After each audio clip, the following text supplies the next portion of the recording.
This is William Clark. Will has a difficult time feeling things. It is difficult for me to express emotions. I envy other people. They make faces naturally, but I have to make a conscious decision each time I move a muscle. Every morning, he looks in the mirror and mimics the emotions that a typical individual feels, and you are responsible for contorting his face to make its necessary shapes for the entirety of his day. If you react poorly, everyone around you will react in turn, so you'll need to make sure you express yourself correctly before time runs out. To do this, you'll need to train Will's face to the right expressions.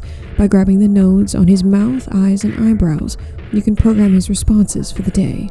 Happiness, sadness, ambivalence, fear. In case you need help, William carries a reference sheet for basic emotions. These pre-programmed expressions will prepare our protagonist to react when necessary, even without your input at times. A phone call.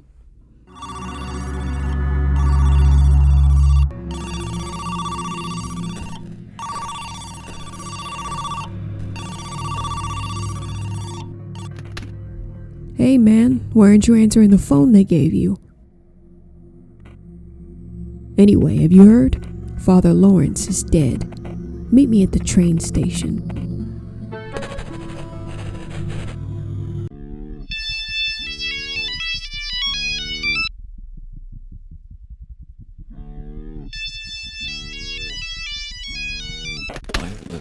Please, I beg you, let me back in.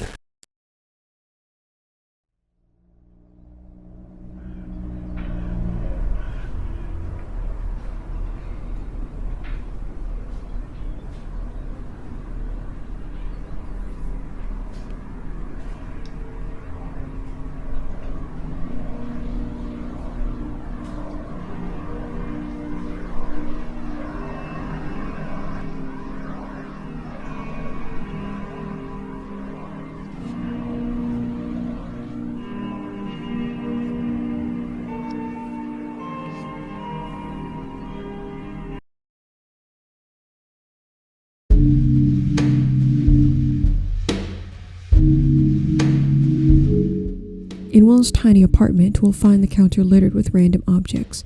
Trash, a handsaw, beer cans, and pools of spilled liquid. As if alien, he'll try to clean the spilled liquid with the newspaper, spreading it further. The newspaper reports a fire that broke out in a nearby apartment, potentially started by the same Father Lawrence that the voice on the phone mentioned. We'll save this for much later, though. There's an empty glass of water and a diary that's code-locked on the table as well. I know what the code is. It's my diary, after all, says Will. But we don't. We'll grab the trash bag from the counter and plod down the stairs to scan the grimy walls, lined with missing persons posters. The poster is for one Tanya Kennedy, a dark-haired young woman with a mysterious gaze not unlike the Mona Lisa. Further down the steps, we'll be met with an older woman sitting in the window, our neighbor, Mrs. Hutchins, who asks what we're doing up so early. Just taking out the trash, says Will benignly. Take care of yourself, sweetie, says the old woman, and we're off to throw our garbage away by the dirty old crows who have suddenly congregated heavily near the area. Now, with Will ready to go, we can take the bus to school for the morning.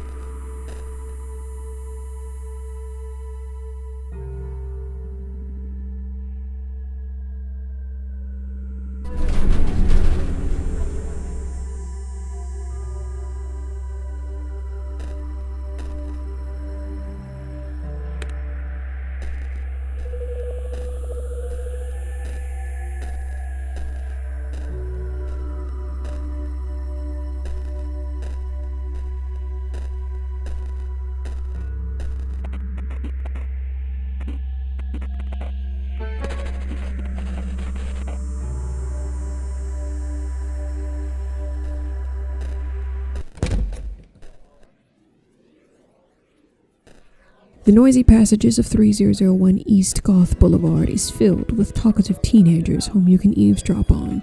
In the main corridor, you can overhear two students, Jay and Mandy, having a conversation, but right away, you'll notice that something isn't right. I've been meditating for a few months, and today I have realized something, says Jay. Oh yeah? Was it, sad? No, I couldn't stop giggling, says Jay again. So what was it? Andy presses. It's going to sound really dumb, but like, I know now that all the thoughts you have in your head are really conflicts. Yeah, the inner monologue and so on. It's like thoughts are arguing in you. Mandy nods. Yes, waxes Jay. But the thing is, this you is really just these arguments. If you look at them, they disappear. And when they disappear, you disappear. When I get soda, I think that creeps eavesdropping. The conversation is over. Alright, time out. Let me debrief you on some things before we continue. So, Who's Lila is a multiple ending point-and-click adventure game. Choices are mainly contingent upon your interactions with characters, how you speak to them. The way you interact with individuals is dependent on the faces you make, and each reaction has a timer because just like in real life, if you have a delayed reaction, it'll look strange to those around you. There are 16 unique endings to the game, each of which will appear as tarot cards on a tree in these little sessions you'll have with one Detective Yu, a character met much later in the game. Each ending is based on Will's choices at each turn, and with every conclusion, we'll explore something new about the game's lore and its characters. The thing about this game, however, is that every conclusion is equally as valid as the others, by which I mean to say, the canonicity of every ending is reflected by an equal possibility of it occurring in the same universe as the others. Just like in previous videos, I'll be going over the branching storyline, but for right now, I'll be discussing the finales and their significance. Who's Lila is much more complex than Growing My Grandpa, for instance. The game breaches reality several times during its lifespan, making this a very difficult story to keep track of. Please understand that you will need to have significant patience while I tell you of the game's events, and that you'll also need a high tolerance for confusion before I explain the plot. Unless, of course, you're watching this with full context. If you're anything like me, it sort of sucks to hear a bunch of storyline without any context, but hopefully you can suspend your disbelief and enjoy the ride until it's time to explain what all of this means exactly. The story is laid out in such a way that it asks a great deal of its players, and thusly I am expending a lot of energy to present this to you. I'm typing this at my work desk right now, and my iron levels are lower than the bottom of the ocean, so please, be kind. That said, let's get started.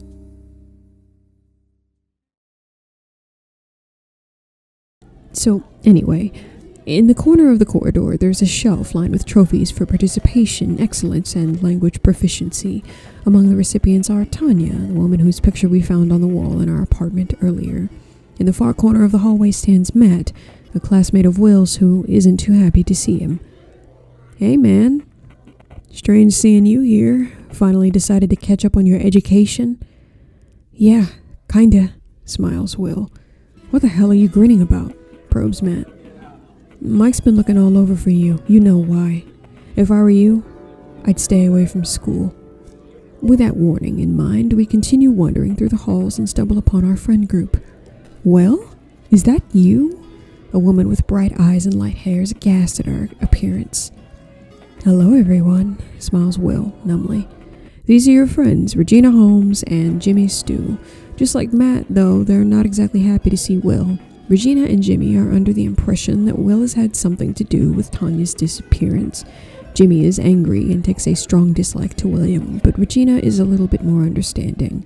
At the mention of Tanya's name, Will's face begins to contort into a grin, however, and you'll have to stop his face from betraying him.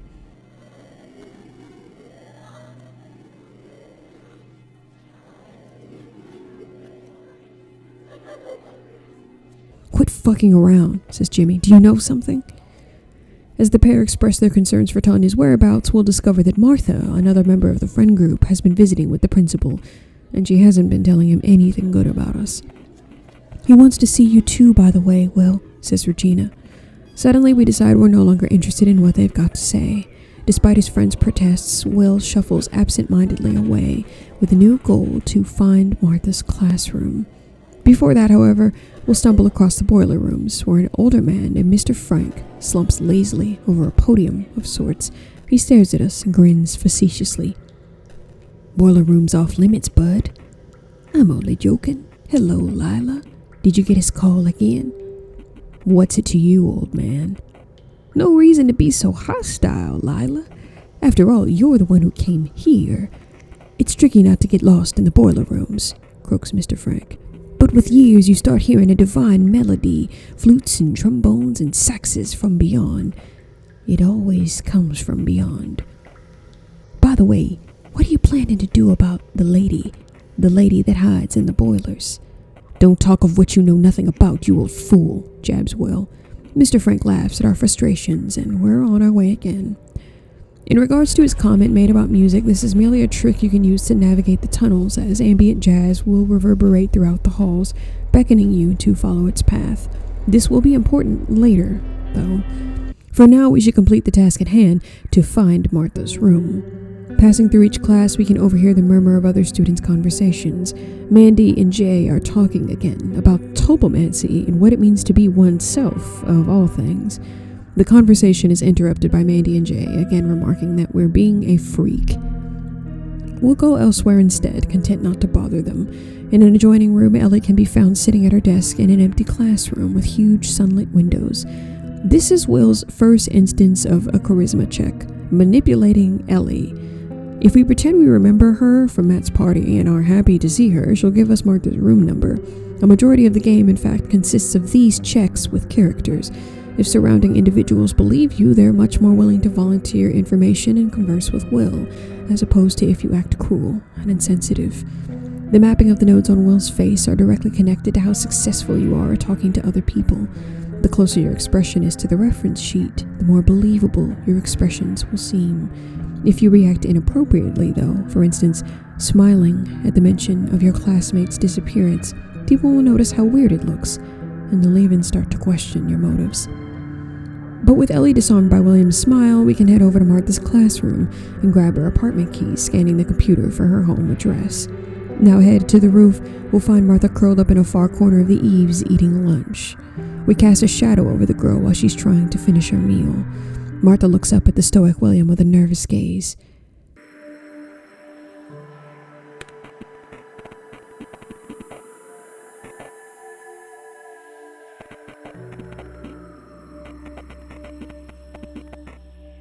Have you been to the principal's? No. I know you have, he responds. What do you want, Will? I know you were the last person to see Tanya, that's all. Do you think we don't know what was happening between you two? Have you talked to the officers yet? Why do you answer? Yes, I did, but I didn't tell them much yet. Martha mentions that a certain detective wants to see us, one Detective Yu. It's really not good to spread rumors, Martha.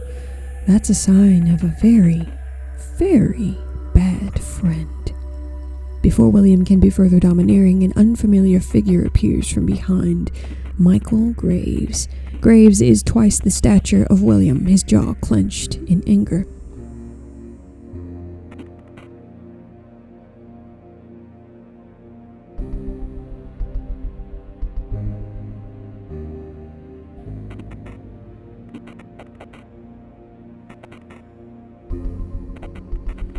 We gotta talk, man, booms Graves.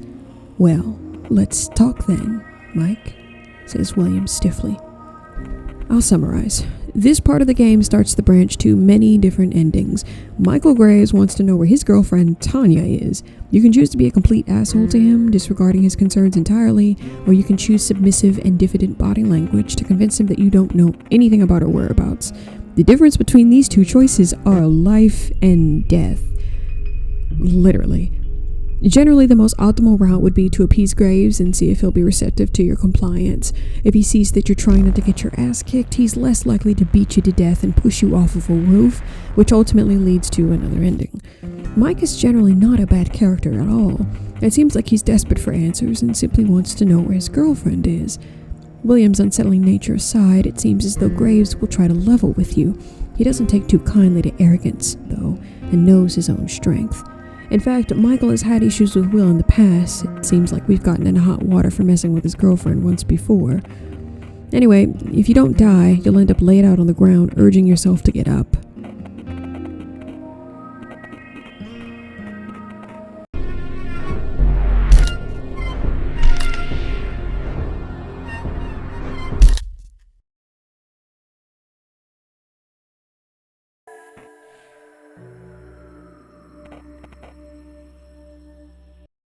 The next place to go immediately after would be Martha's house.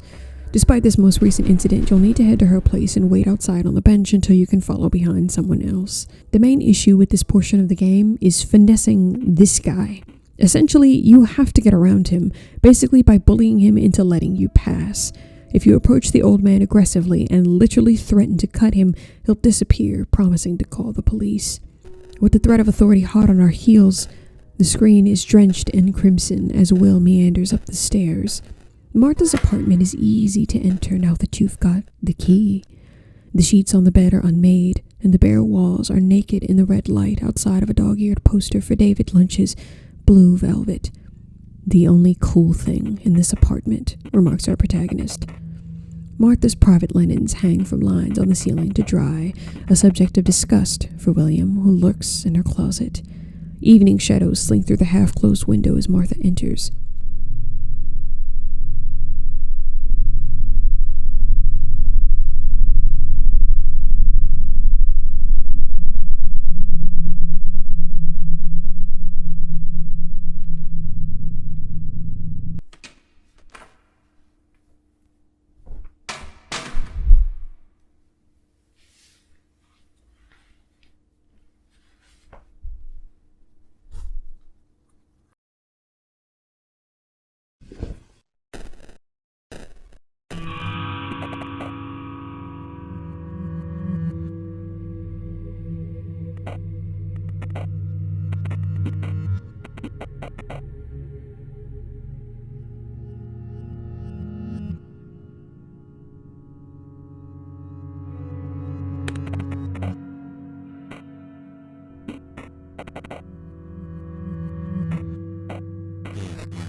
The name is Lila.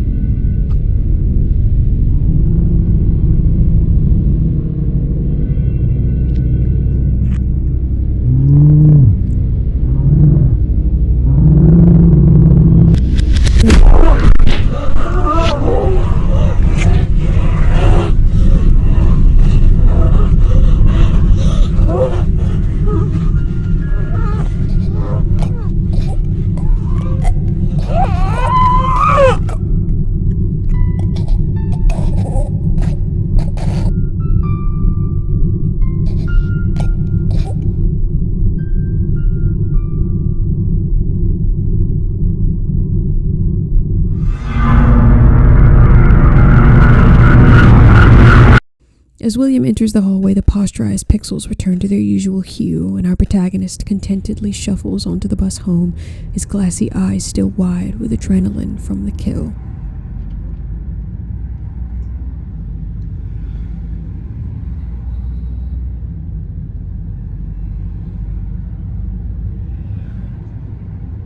His dissociation plain, he stumbles onto the grassy common of his apartment building, now flooded with police officers. Almost immediately, William is taken into custody and asked to go with police by Officer Hutchins.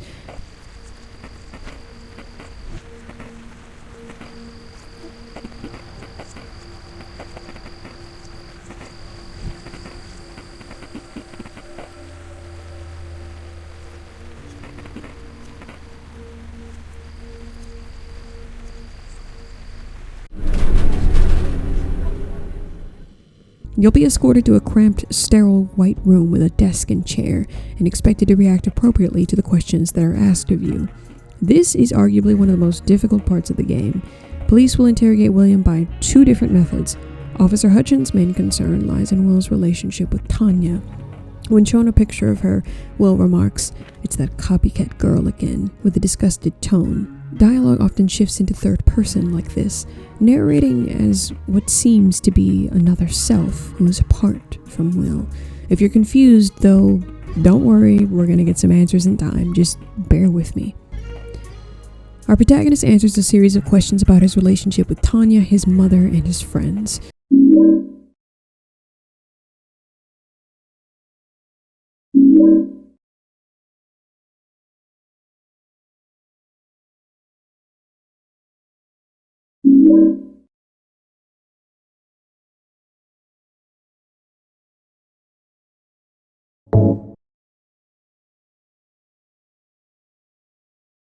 On the right side of the screen is a series of boxes which represent each change in the line of questioning. As you go through the interrogation, your reaction to certain subjects will cause a split in the dialogue tree, earning you different endings. Let's change the topic for now. Now, I'm not going to grill you about this, but I know you've been part of a certain gathering. The Lawrence fraternity. Ring any bells? Yes, sir. Is this something you are comfortable talking about? Yes, sir. Even if I wasn't, you'd interrogate me anyway, wouldn't you? So please, ask away. Officer Hutchins asks us about the Lawrence fraternity in more detail. According to William, he was too low of a tier to actually become more involved in this brotherhood, but had plans to. That is, before the fire. William claims he wasn't present for it. He was at home ill with a migraine. According to him, old Mrs. Hutchinson came to do a wellness check. That's the end of the story with Officer Hutchins. Officer Fisher steps in and glares impatiently at the reserved William. All right, now I don't have much time, Fisher snaps and takes his seat at the cold middle desk. He introduces himself with a sarcastic smile and gets right into the heart of the situation.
And just like that, you're caught.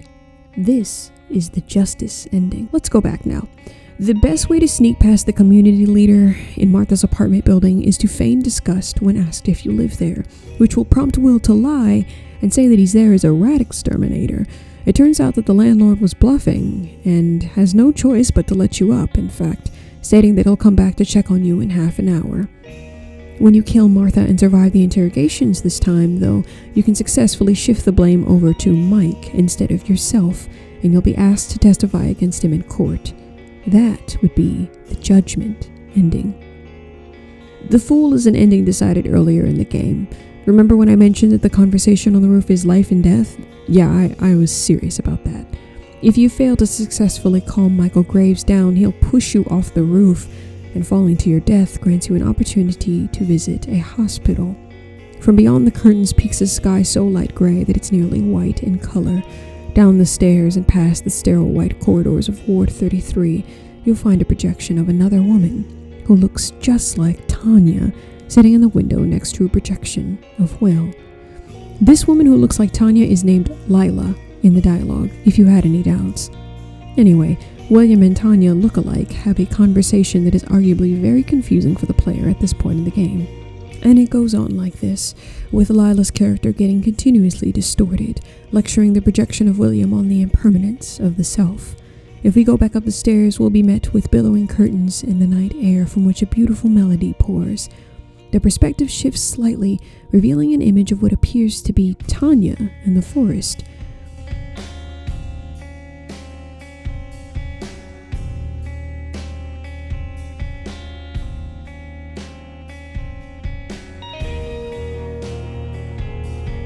A few more steps back will reveal that it's Lila merely being cast through a screen. Will says, "Strange. Apart from projecting, it looks like it's also somehow receiving its own image."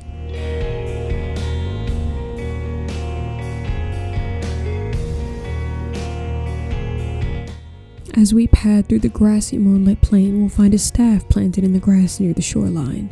The wind is cool and light, and white light floods the trees with a gentle glow, casting long shadows on the water. A figure can be seen in the distance, standing just beside the river. Your brief reprieve from the nightmares, however, is interrupted by a shock of static electricity, and just like that, the dream is over.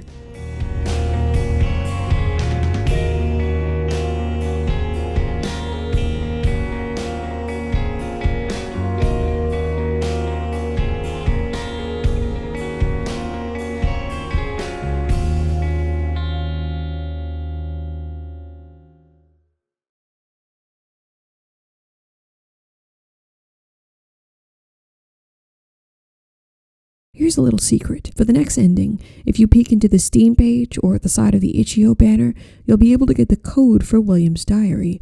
It's an oddly disconnected series of clues that'll lead us closer to Lila.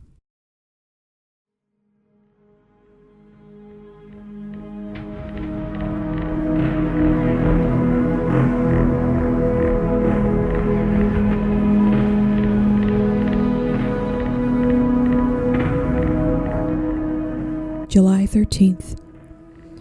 I've been helping out at the little farm near Father Lawrence's church. I'm not sure what he needs all those animals for, though. No one from the Brethren seems to be eating them, yet some animals disappear after time.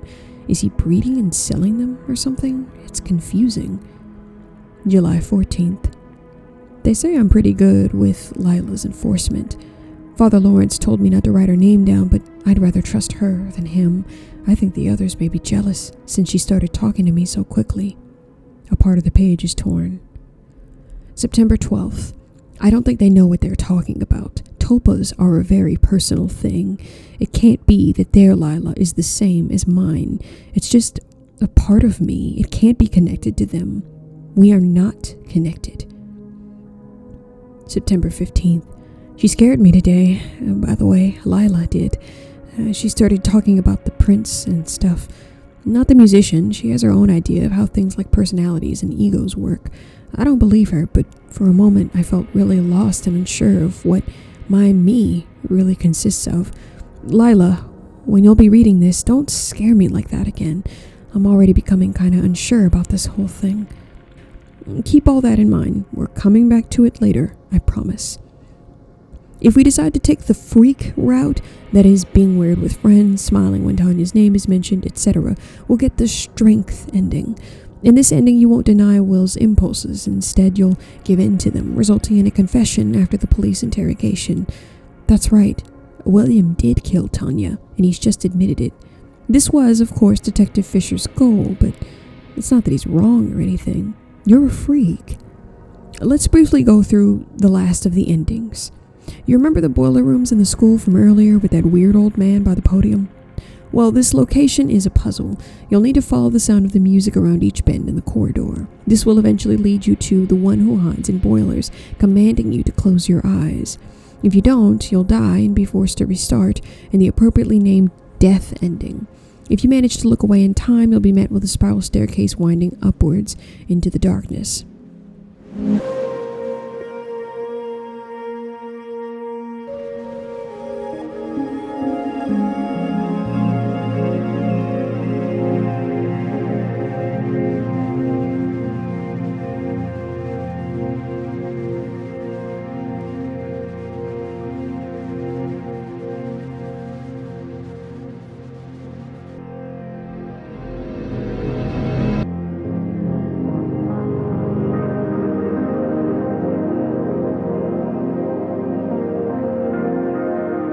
At the top of the helix is a machine that greets you with stuttering, disjointed blips of speech.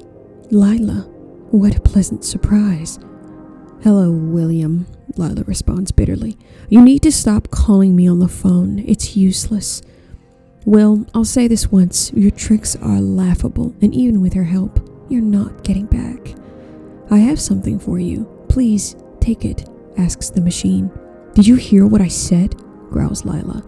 A wheel is placed in your inventory, and the machine freezes in its place like a broken hand. A flash of white light and nothing more. You're back at the starting screen. This is called the Wheel of Fortune ending. This ending represents William giving up the projection of himself, his wheel, his place in the grand scheme of things. It could also potentially mean the death of the original spirit or the death of William's physical body, but bear with me, we'll get to that eventually.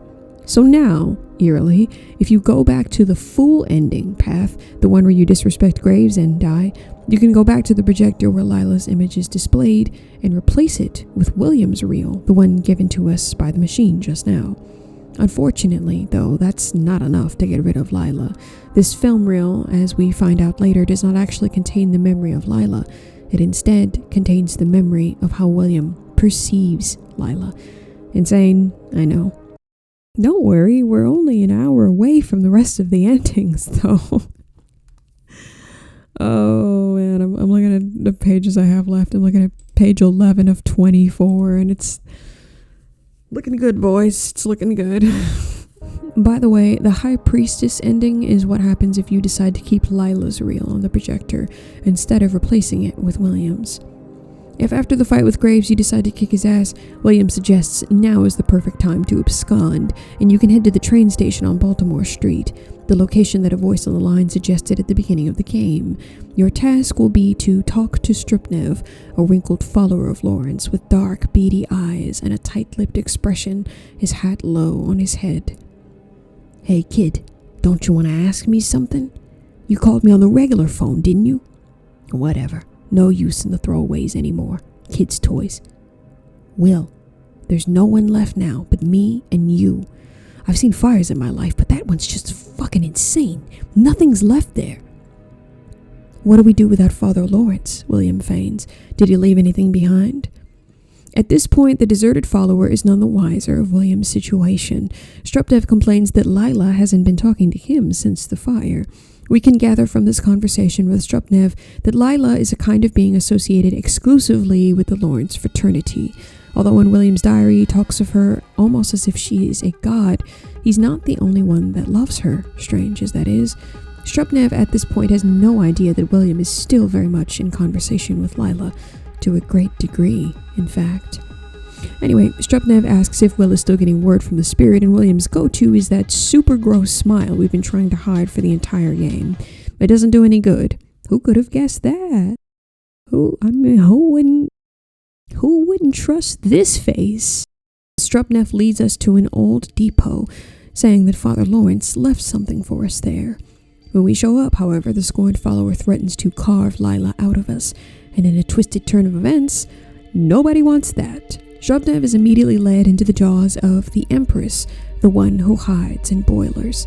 This is a large mantis-like creature with hanging appendages on its mandibles. She is corporeal and benevolent, and seems to have a fairly close relationship with Lila. It can be believed that the Empress is somewhat close in relation to a projection of William's mother, who was implied to have died in a fashion related to boilers. Unlike a number of the other characters, the Empress does not have a portrait on the right side of the screen. The Empress gives us a code 43033 and playfully calms the temper of an angry William, who complains of Lawrence's aggressive following. At 29271 Fairfax Street in front of the train station, we'll be transported to the night of Matt's party, the night where William really met Tanya, and where Tanya and Michael supposedly got into it. I won't paraphrase the entire sequence here, as I think that's a waste of our time, but there are definitely some things worth noting. When William first stumbles onto the scene, a drunken Martha lies bedridden upstairs, whom Ellie, Tanya, and Matt later babysit. After a short altercation in the hallway with a jealous Mike, he'll abscond with Tanya for a while in the nearby field. The thing about Tanya is that her character is equally alluring and off-putting. Since Tanya already knew about Will, she's already had a chance to experience his strange behavior, the weird faces he makes, the inappropriate emotions, and deadpan speech. William explains that while his father left the family when he was young, his mother died just 3 years ago, leaving him to provide for himself in his lonely, dank apartment.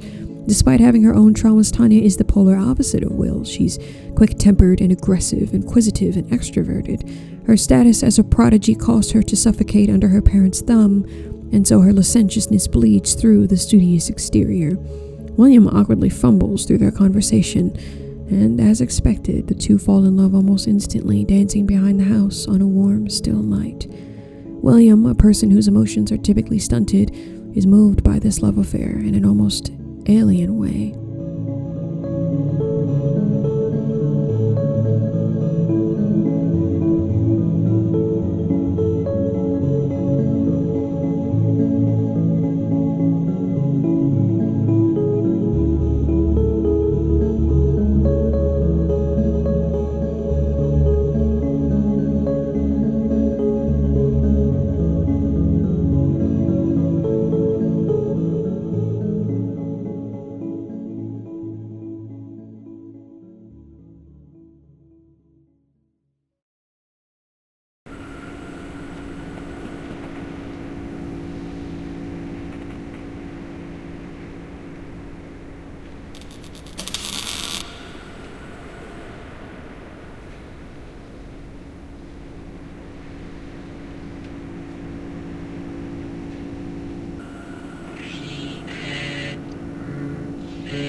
Cortlandt Street, apartment 33 is the final location to review.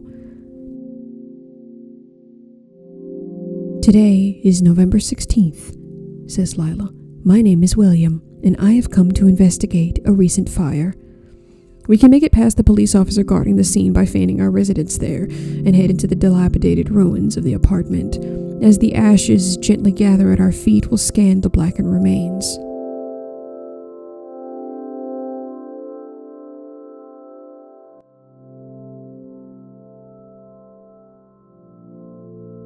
For us, the most comfortable way to contact him was by using a special yantra.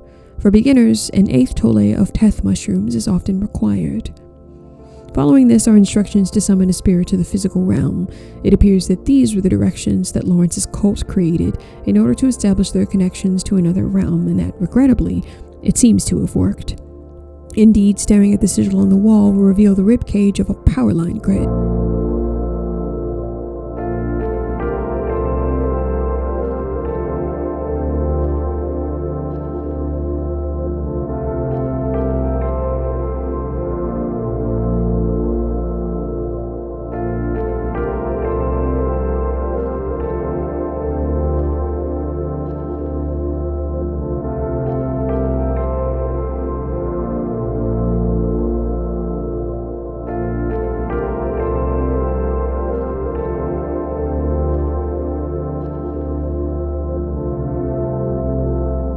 You can unlock a palette here, Lucid Dream. In the forest at the edge of the riverbank stands a statue of William, apparently made of wax. When you approach the figure, all is not what it seems.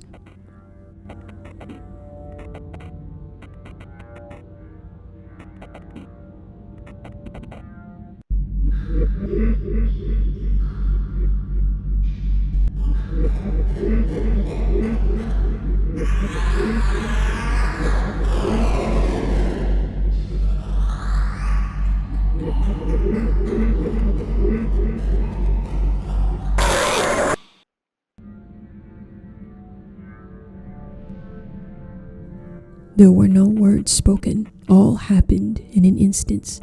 How amusing. A vessel from my kin has come on its own. What does the vessel want? With the first movement of your mind, the creature seems to have understood the whole of your desires. All is known. We will help you understand. Nothing is required in return. We don't need your compliance. You may now seek help from my servitor, the daemon. You must acquire him separately. He was uploaded as an addition to this reality. The creature will give you a Steam link to the demon's location. Yes, little Timmy? Yes, we are breaking the fourth wall. Very good. Thank you for asking. What was that you said? None of this is in order. It sure isn't. It's not. None of it's in order. Just none of it. It's all out of order. And then you have to go back and you have to put everything together. I hope you're following along, little Timmy. I hope you're following along. I'm losing my mind. Oh my god, it's 8:50 p.m. at night and I have work in the morning. It's crazy. It's insane. If you still want to hear from Lawrence, call him on the phone. The demon will know that number once you let him see the phone rotor. That ending is the Emperor reversed, but we're not quite done yet, unbelievably. Because now there'll be a new button that says summon to desktop on the main menu, which will summon a demon who'll read your inputs on the screen with the rotary phone, prompting you to continue calling Father Lawrence.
It seems that Father Lawrence never really died.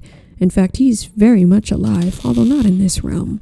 His expression is crumpled and pained, and he warns of the future and apologizes for the past. From here follows a significant trail of tasks that, while I will not go into detail on, are surely crucial to the story, so please bear with me, as we're almost done here. As succinctly as I can put this, the game leads you through a series of tasks related to finding out what's going on with Lawrence, the cult, and how Lila came to be.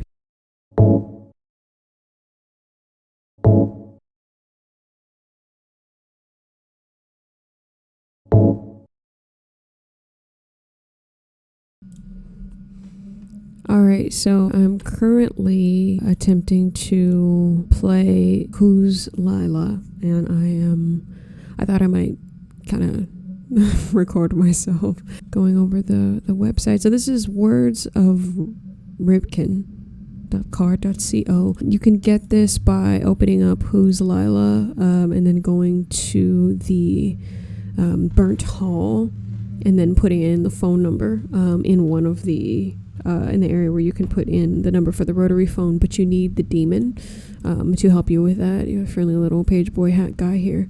But this is like complete early 2000s nonsense. It's not a lot to read, but it is very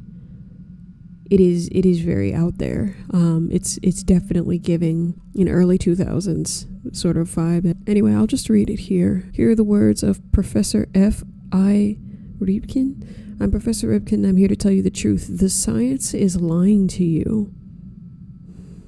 Why can't he spell? Is this in Comic Sans? The science is lying to you. Imagine if humans, rather than being the generators of consciousness,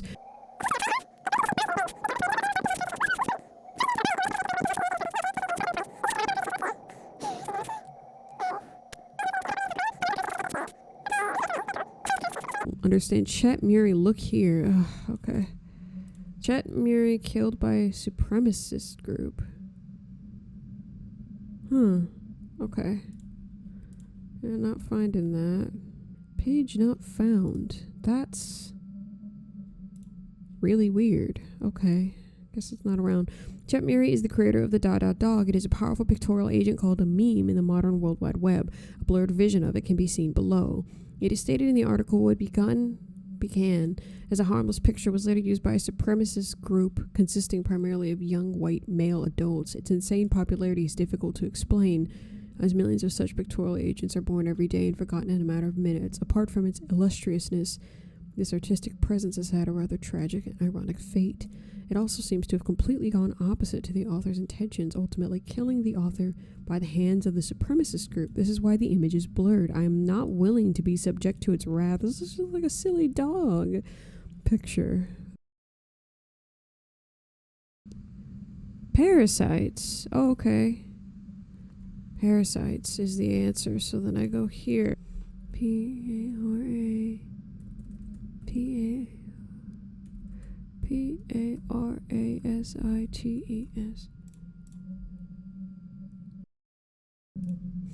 Okay, so now we're at the Generalized Guide of Ultra-Influencing Works of Any Media. This game is, are we still in a game? I don't think that we are. I think we're in something else entirely now. So I'm not going to read this whole thing, obviously, but emergency handling. It's kind of... Dog is still active at the moment of this paper's release. Is not L's child. That's what it looks like. It's so cute. A detailed report among others. It's hilarious to find this SCP-like situation happening. It becomes clear that the nature of Lila's omniscience is nourished only by human devotion. The bad ending surrounding the investigation behind Lila and her host, William, is called the Hierophant. Here is a very, very brief aside. Early on in the game, after you get arrested for the first time by the detectives who suspect you for the murder of Tanya, you'll be approached by a man with a friendly face and jolly expression who will cleverly ask you to meet him in a place where you save. This will prompt the game's system to create a save file entitled Use Office.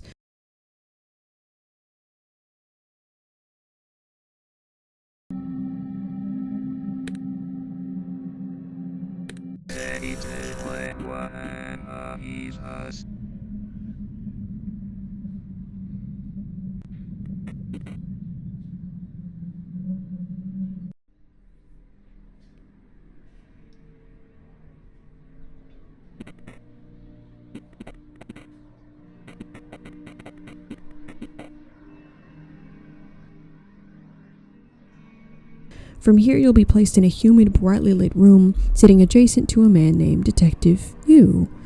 Shades are pulled clumsily down the windows, and a fan spins lazily on the ceiling. There is an air of playful competition when speaking to the detective. This man is responsible for a majority of the investigation surrounding Lila, William, and the study of tulpas conducted by Lawrence's congregation. In fact, Detective Yu was also responsible for a fire that burned down Lawrence's meeting place. Throughout the entire game, you have access to Detective Yu's office each time you earn a new card. You and William will discuss the endings and see exactly what they mean. The only thing is, William's true self is asleep during these conversations, leaving the real Lila to discuss the endings with you. Without revealing too much too soon, it can be understood that the detective represents the player, you, quite literally, asking questions and presenting a challenge to Lila's labyrinthian speech patterns. The detective maintains that same daring playfulness we discussed earlier, seeking to understand Lila rather than obliterate her, although it can be shown that even a human as intelligent as the detective is capable of falling victim to the evil spirit. Remember that cool, evil-looking claymation Bonzi Buddy thing we had earlier? Right, well, there's an icon that'll appear in the upper left corner of the screen, prompting you to pull up the demon at certain spots in the game. For example, the painting in the main hall near the phone downstairs. It'll show us a flashback to the day when the fire happened, which of course killed everyone.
Although this fire was shown to have been created by used men, Lila somehow knew about it and told William to stay home. Infuriated with Lila's disregard for human life and afraid of the consequences, he attempts to rid himself of her, metaphorically, by entering the tower of his mind and throwing her projector reel from its height, despite Lila's annoyance.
That's the tower. Cool little demon guy thing with a pageboy hat will guide you to look at the diary table, where you'll find a locker key, which will, of course, open Tanya's locker. At the school, we'll find a link to Tanya's Twitter and her real phone, which has a remembrance of her pinned to the top of the account.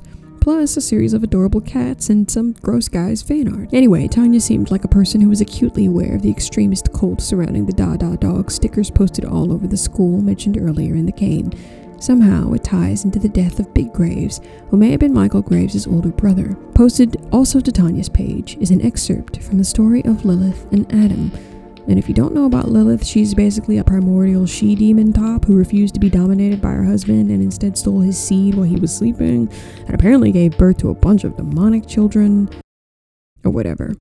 Basically, she's the perfect incarnation of Lila, which is a fascinating reflection of their similar appearance. There are many references to this, including Tanya's dream in which she sits among poppies, combing her golden hair with a copper comb and viewing the eyes of Lila in a flowery mirror. Hauntingly, we can see a conversation between Tanya and Will, in which Will begged Tanya not to show up to his place one late night, presumably the night she was murdered. We can also see Tanya pushing Michael away, under the presumption that her mood swings and unstable vision of those around her caused a rift between them.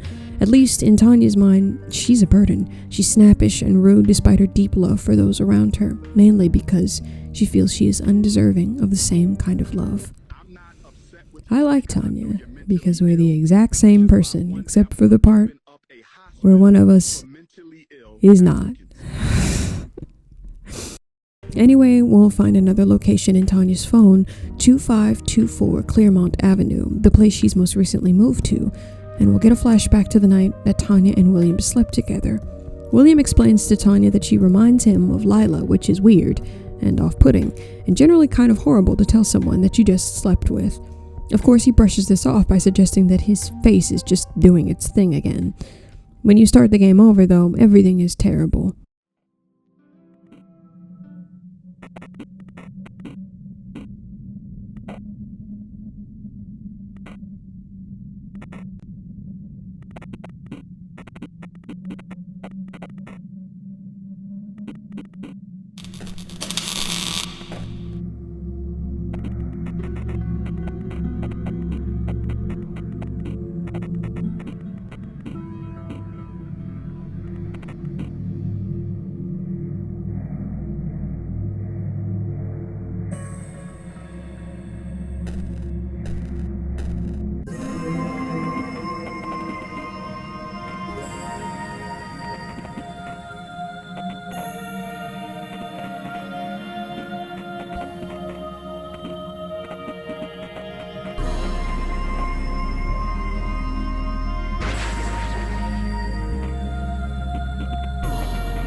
That's how Tanya died.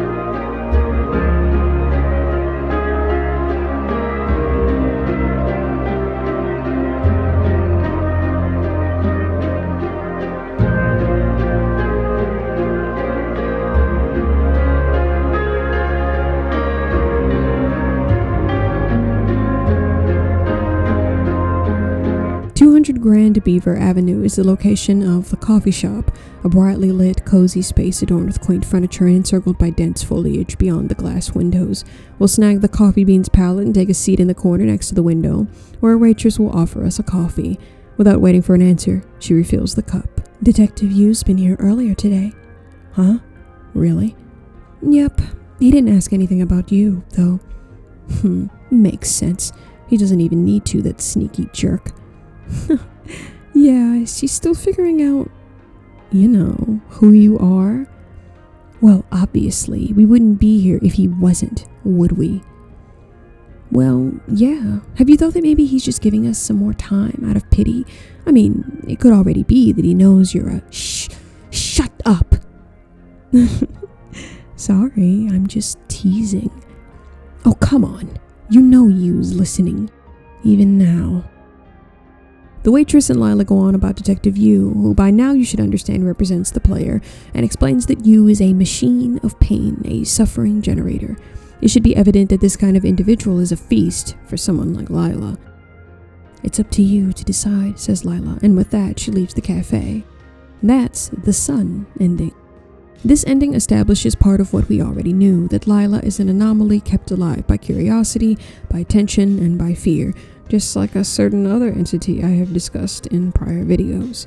Anyway, the game gets pretty tied up in metaphysical nonsense in these last few endings. The point of the last few endings is to reiterate that Lila is unfortunately immortal.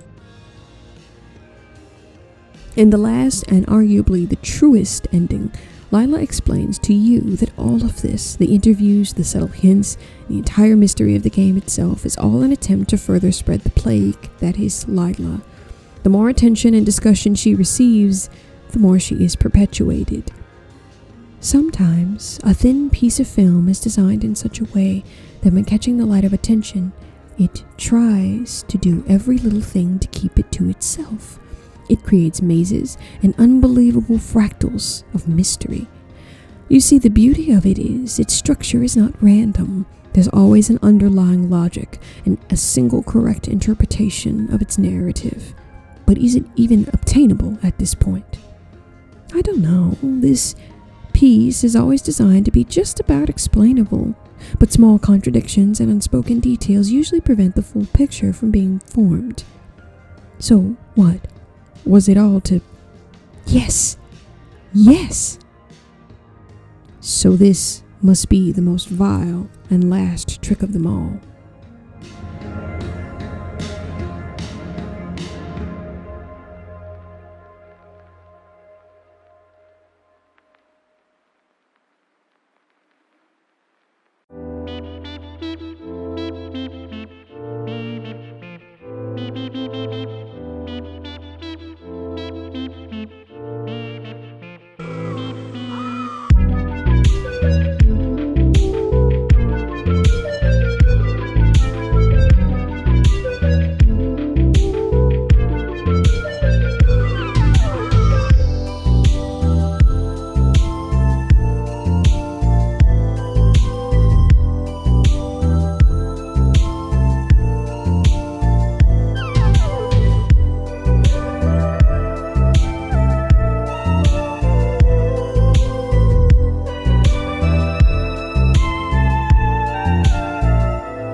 Alright, so let's figure out what exactly all of this is about. You should applaud yourself if you made it this far. We've been through a lot, and now you're confused. But at the very least, I'm sure you can probably tell by now that Will isn't himself. In fact, he's someone else entirely. As you're aware, the sequences of the game jump around in time, which is part of what makes this game so difficult to decode, but keen viewers will stay engaged and try their best to put the pieces together. That's what I'll do for you right now. William Clark, a bored high schooler with sociopathic tendencies and a slightly inflated ego, decides to join the Lawrence fraternity, led by a kind old man who takes William under his wing. The Lawrence fraternity practices its own kind of religion, one in which outreach to otherworldly beings is the goal, in particular, creating a tulpa from an ancient deity. This is done by taking teth mushrooms, a drug given to him by either Father Lawrence himself or by one of the followers, and transcending to a higher place where he can successfully summon the desired tulpa. Unbeknownst to its followers, the fraternity is actually a government psyop designed to summon an ancient being named Lila, or, as her real name goes, Lilith. Lawrence builds a farm to feed the demons they invoke, and Lila and the other spirits are made to feed on the souls of the creatures. Lilith, a narcissistic spirit, cannot resist the call of human, and eventually settles upon the young William as a host after he'd written her name down in his diary against the word of Father Lawrence. She decides to share his body amicably at first, but cannot stand any competition, and is understood to be fiercely jealous of other humans who interact with William. Meanwhile, William, as we know him, hasn't met Tanya by this point and lives alone in his apartment at 9021 Oakman Street. He occasionally allows Lila to control his body and receives word from her in his mind, strange as that seems. William, delighted at having been chosen but fearful of the consequences, continues to entertain the presence of the benevolent being. One afternoon, though, she tells William to stay home during a fire she somehow caused, which coincidentally burnt up the congregation, aside from one other follower who we'll get around to later. Disgusted by Lila's crime, William decides to lock Lila out of his mind, which can be shown in a cutscene where he drops a reel from the tower. The projector keeps the image of Lila in his mind. Think of each reel being projected as a personality. When you switch reels, you turn one personality off and activate another. This is what allows Lila to have complete control of William from time to time. Anyway, William decides to forget Lila, effectively severing the connection between him and the spirit, and so she is gone. That is, until he meets Tanya at Matt's party. Tanya is beautiful and intelligent and made of fire, and William, who is awkward and passive, is enraptured with a cacophony of new and interesting feelings. For someone who does not feel very much, Lila is the first person to move William, and this fantastic new relationship, if adulterous, is immediately consummated. While in bed together, the new lovers question their bonds for each other, but regrettably, this prompts William to realize something. Tanya, the woman he loves, looks almost exactly like Lila, the tulpa he has summoned and subsequently tried very hard to forget.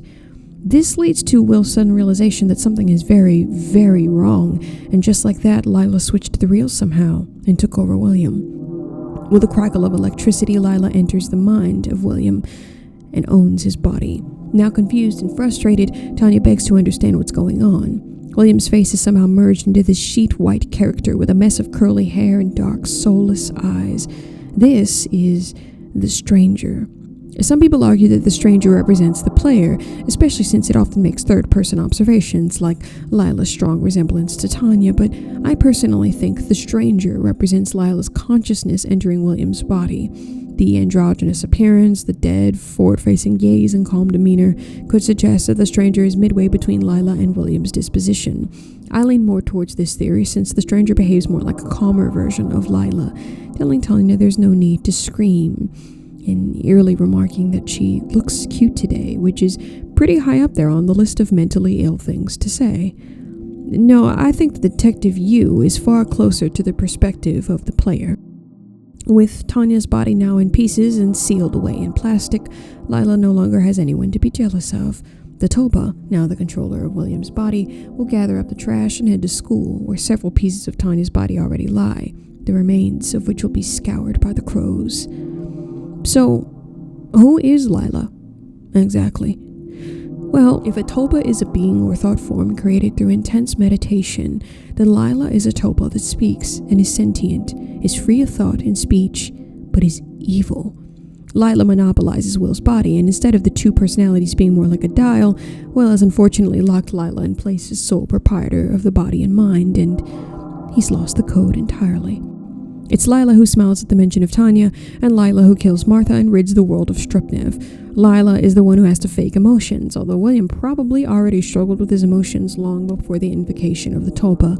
It's Lila who's done all of this and reveled in it. Lila also is the one conversing with Detective Yu during each reveal of the tarot cards, the game endings. There is a lot revealed during these sections of the game, especially the notion that Lila is unkillable, immortal, and impossible to keep away for very long. Lila was born right alongside the dog meat, which is also a government psyop, a secret experiment performed by officials in order to control the masses. Lawrence tricked his followers into summoning the ancient tulpa, when really she was made to attach to a host. In this way, Lila is perpetual. At some point, Yu even tries to murder William to kill Lila, but it's a trick. She is eternal. As long as the she-demon receives any kind of attention, she will remain immortal. In fact, the entire game itself is designed to catch the light of attention and therefore shine more light on Lila's name. Here's a little side tidbit. In an alternate and equal timeline, Lila will confess to the murder of Tanya, not as William, but as herself, prompting all kinds of questions from the detectives and even nearly getting one to say her real name, Lilith. From an outward appearance, it looks like William has completely dissociated and broken into another personality, but it's really the Topa who has him under her thumb. Lila is the mystery of who Lila is. She's a cyclical being with no ending and no beginning, and regrettably, the narcissistic spirit caused the deaths of both William and Tanya.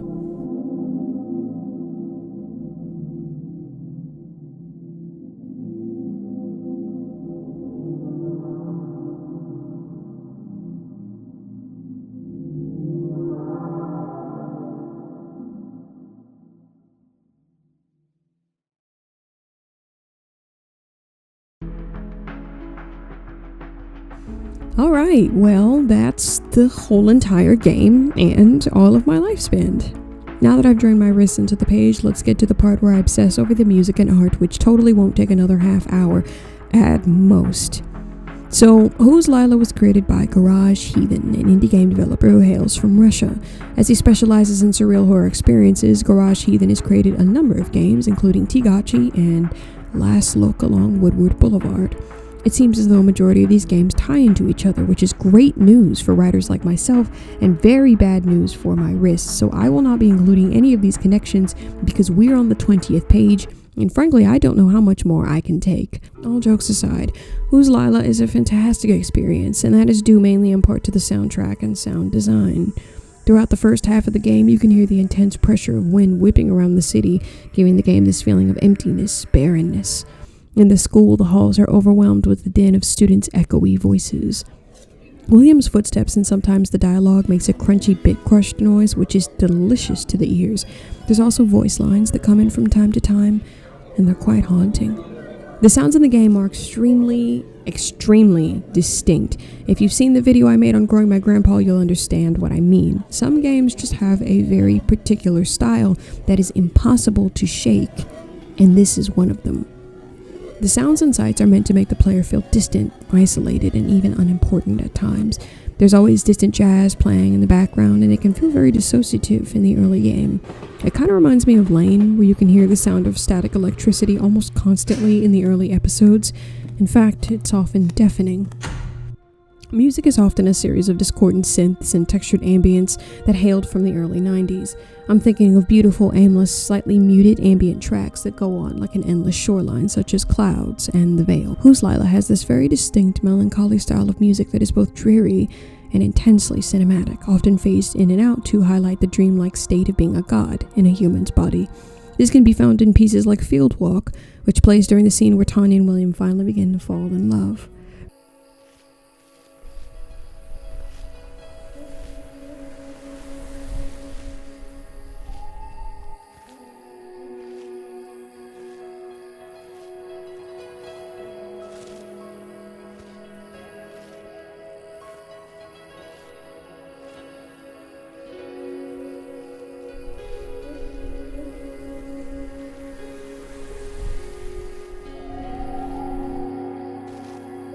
There's a lot of weird little synthetic flutes and a friendly guitar, like in Friends, which I think highlights the confusing and equally exciting time in a young person's life, where those around them make a very big difference on who they will become. As you become an adult, you will either be left with a handful of friends who stayed with you since high school, or be forced apart from those you love by pressures of young adulthood.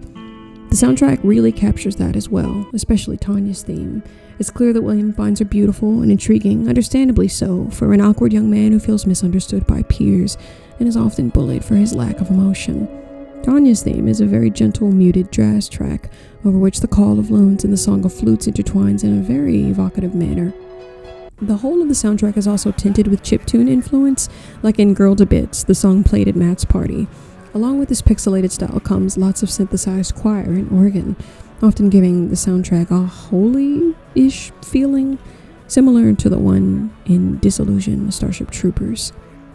I can't help but feel like I'm watching in the heat of the night when I'm playing Who's Lila, only everything has a supernatural twist to it. I feel this especially when I listen to Interrogation, my favorite track on the OST. It perfectly captures the feeling of a humid summer evening in one of those old late-night episodes of Matlock on TV. The music is also very important for keeping movement in the game. It's not to say that the visuals and characters are dull and interesting, far from it, in fact. But lots of the sound design is tied directly in with the music, and each song sets a very distinct tone while remaining a coherent soundtrack. There is clear, obvious influence from 90s shoegaze and dream pop like Rumskib, The Cure, and Cocteau Twins.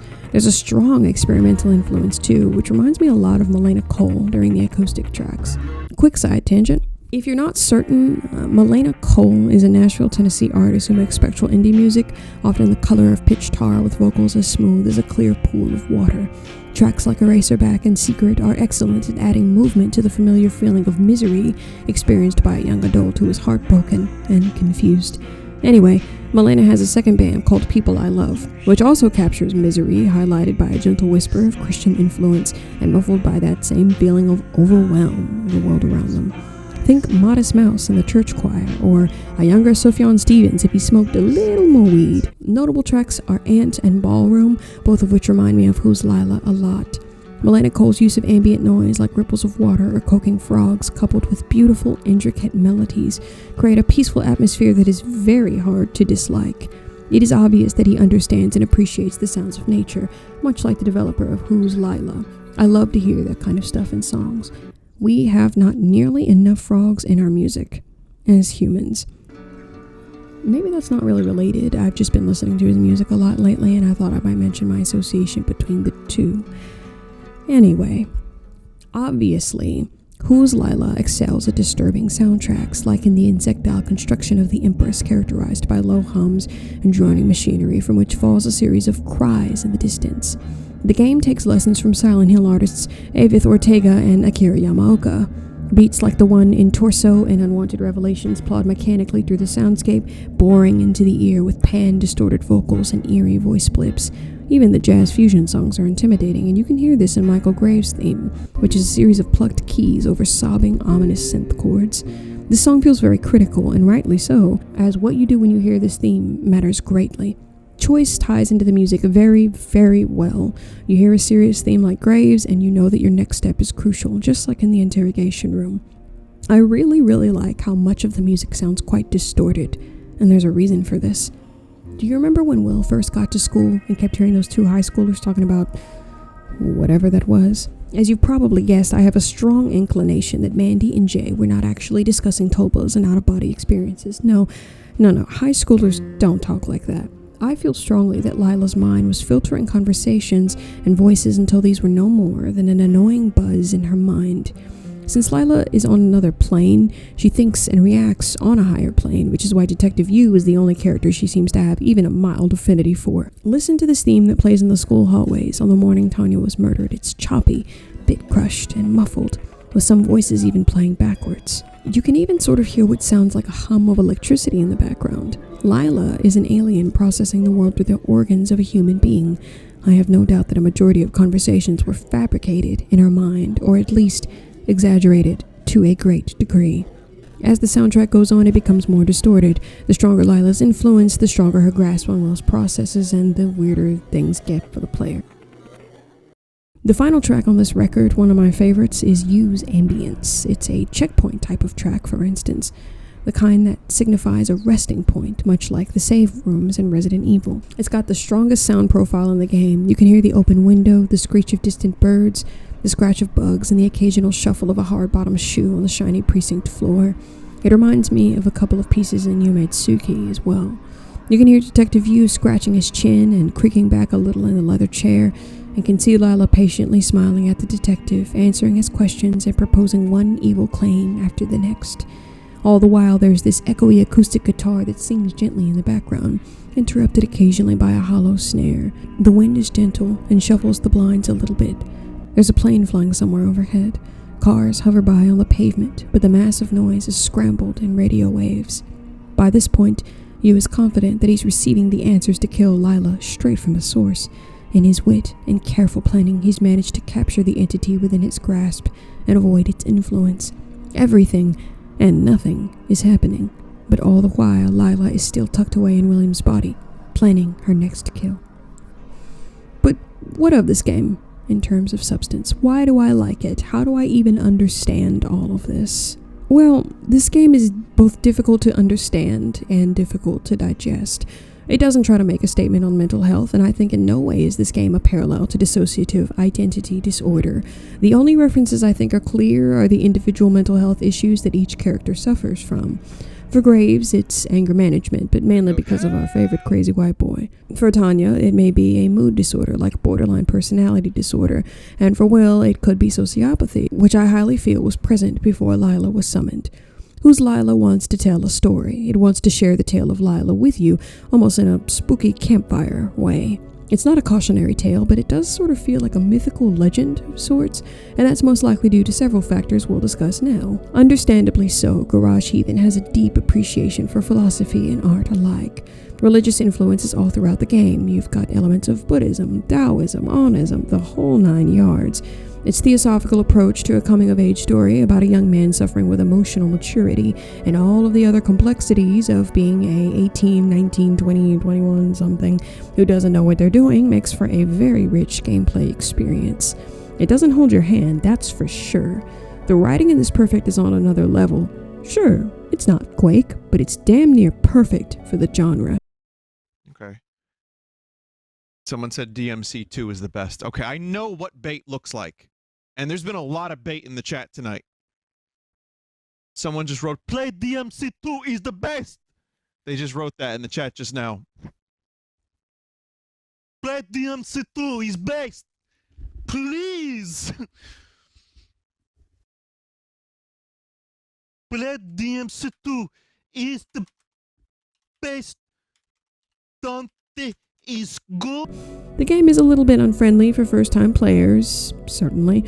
You think you're getting a cool Nancy Drew experience, and this man is making faces that aren't in the Emotions family. Answer by selecting a member of the Emotion family. What? I don't know these emotions. People are mean to you, and everyone thinks you've killed someone, and sometimes you're a lady who looks like the lady you have a crush on, but sometimes it's an androgynous person with a shade of foundation is way too light, and you think you can fix the girl you're crushing on because sometimes she gets mad at you for just like no reason, and her boyfriend hates you a lot, and your mom is probably dead. Anyway, I mean to say that the game takes a lot of patience and time to sift through. If you aren't paying attention, the game might just sprint past you. And I love that. I've always taken a dislike to games with convoluted plots, the kind that just go on and nothing really happens and the ending is just a little bit stupid. But this game, it makes up for that in troves, and it rewards you for finding all the endings, for all of the clues hidden in dialogue, the cryptic puzzles, and often frustrating layers worth of religious nuance. This game is creepy enough to get its point across. Excuse me, miss. I don't want to have to report you again. Even if you don't understand what's going on, the uncanny facial expressions and toothy grins of the predator you play as are enough to make up for that. Maybe it's just me, but I found it quite a treat to peel back the layers of reality and read about a fictional psyop dog. Whose Lila never feels like a chore to play. Garage Heathen values his players and highly values the player who wants more content. The more you know, the more you understand. And the more you understand, the more you want to understand. It's extremely difficult to balance a carefully planned story with good and engaging gameplay, and I know, because I tried to make a visual novel that checked off all the boxes, and instead I got sad, furry Catman game with bugs. So many bugs. I really gotta go back and fix that sometime instead of just leaving it as it is. The best kinds of games do manage to achieve this balance, many of which I plan to discuss in the future. The horror in this game is absolutely phenomenal too.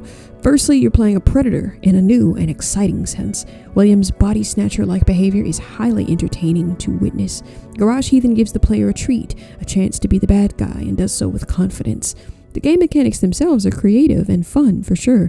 Rarely do I get to play a serial killer within the Mario 64 menu screen, but they're also accompanied by rewards. You get instant gratification from manipulating others in this game, and that's a good chunk of the fun. Right off the bat, it's made quite clear that you're not someone favorable.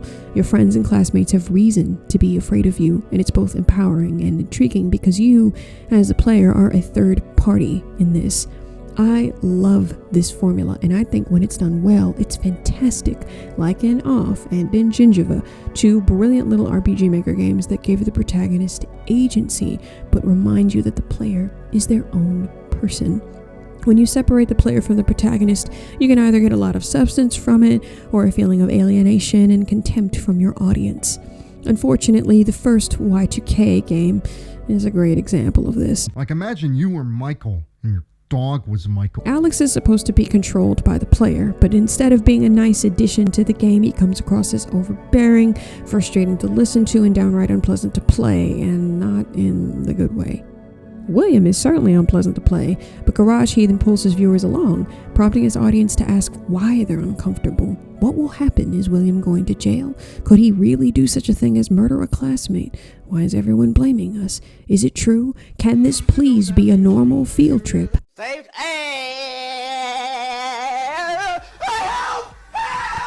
I also absolutely adore the angle that Garage Heathen takes here. We've seen a ton of sad dad PT clones, you know, the ones where the dad killed his wife and kids and then is placed in his own hell with no memory of it. But William is present. It's not enough that William just doesn't feel. No. The game doesn't attempt to demonize mental health at all. He can feel things when it hurts other people, and there's something delightfully devilish in being a part of that. I like to think of Johnny the Homicidal Maniac by Jonan Vasquez, creator of Invader Zim. I own a copy of the book. It's one of my all-time favorite comics in the entire universe. Anyway, as you'd have guessed, it's about a serial killer who keeps killing people and never seems to get caught. His murders are done entirely to keep the wall in his house wet with blood. Each time it dries, he must kill again and paint the wall red again. He's basically like Salad Fingers, just kind of being terrible and living in a location. The book itself is beautiful. Black lines are etched into stark white pages, and this comic stylization is equally unpolished and clean at the same time.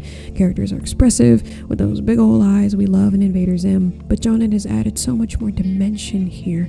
The art is beautifully complex, a treat for the eyes, and often inspired by Don Hertzfeld, who is another artist who at this point would just be a whole nother video.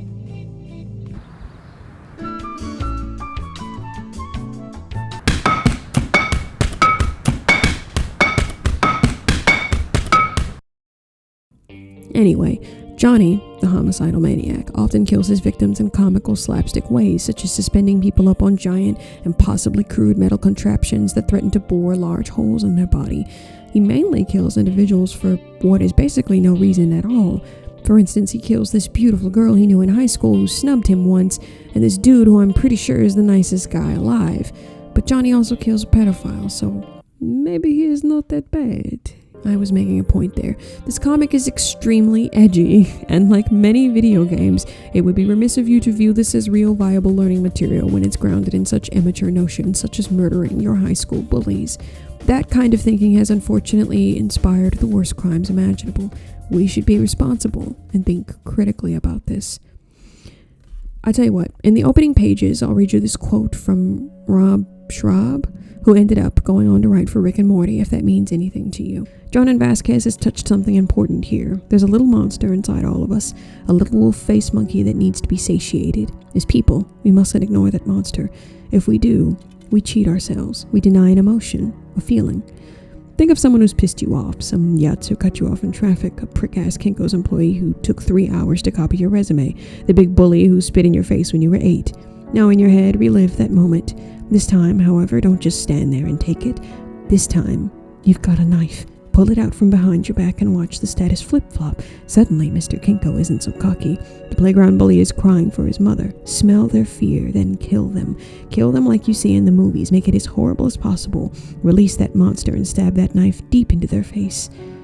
As humans, we are taught to forget that we are animals. Animals kill to survive, and it's just as natural for us. To deny nature is to deny life. Now that you've committed murder in your dream world, relax. Take a deep breath. Give your monster a high five and put him away. You've just used an evil fantasy to keep you civilized and sane. Some may call this irresponsible advice. They kid themselves that their monster doesn't exist. And when a person lies to themselves, there is less chance for spiritual growth. More than likely, their monster will step out of the dream world and into the real world. That's how a society gets messy. Lots of neglected, hungry monsters. Johnny the Homicidal Maniac gives our monster something to chew on. It's pain food that wears its teeth down. Johnny represents Jonan Vasquez's monster. Vasquez and his fans are all the stronger because of him. Rob Schraub, June 1997.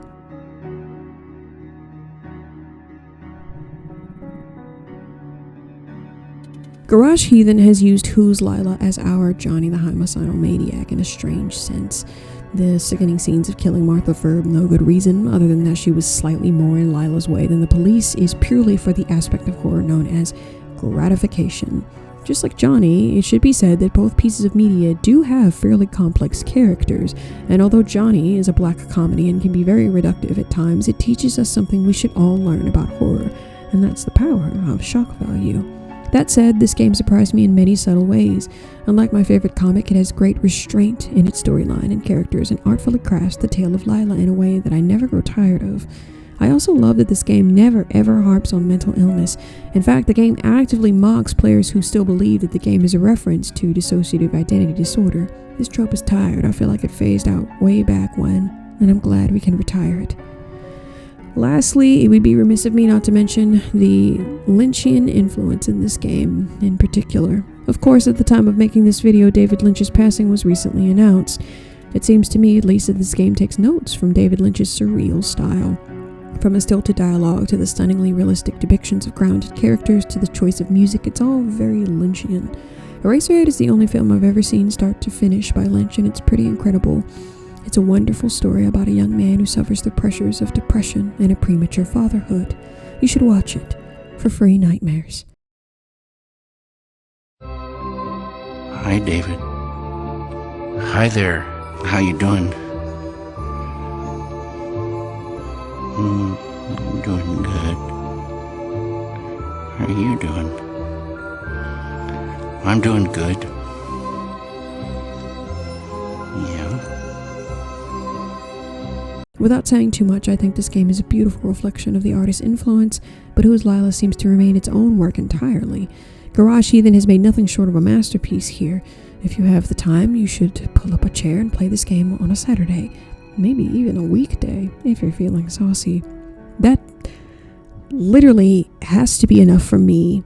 It's 11:13, and that's way past baby's bedtime. But no, seriously, I had a wonderful time poring over this game's story. Please, if you haven't already, go check out Who's Lila and more of Garage Heathen's games. They're incredible. I know he made Last Look along Woodward Boulevard, which looks to be more of that really cool interactive art we love in his games so much. If you excuse me, however, I ought to be working on my own game. You know what they say, there's no time like the present. Have a cup of something warm, stranger. Take care of yourself. Love yourself. It's cold out there. Good night, and goodbye.